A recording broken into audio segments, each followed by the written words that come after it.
सिजावल में हवा के खबर ईंदा आलम शीतलदास कोहिस्तानी की रिपोर्ट मुताबिक सिजावल जिला सिविल अस्पताल सिजावल में गरीब मरीजन के लाभ हासिल न थियो।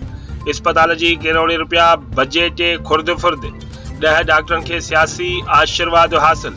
गैर हाजिर रहंदड़ 10 डॉक्टर कवि कुमारे, डॉक्टर अवैस अहमद, डॉक्टर डेरिज, doctor Jai Kumar, doctor Parvez Ali Shah, doctor Kamlesh ऐं ॿिया शामिल आहिनि।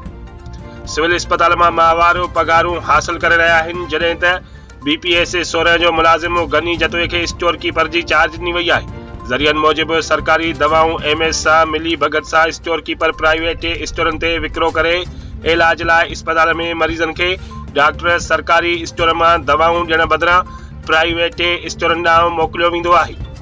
अस्पताल में इलाज जा केतिरा ई शोबा बंदि पियल आहिनि। ऑपरेशन थिएटर के ताला लॻल आहिनि। इमरजेंसी में मरीजन के कराची, हैदराबाद ऐं टंडो महमद खान अस्पताल ॾांहुं रिफर लेटर ॾेई रवानो कयो वेंदो आहे।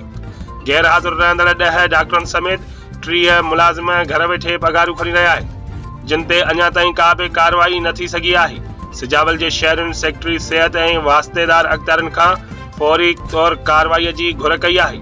ॿी सूरत में एहतजाज जी तहरीक हलाइण जो चिता पिणु ॾिनो आहे।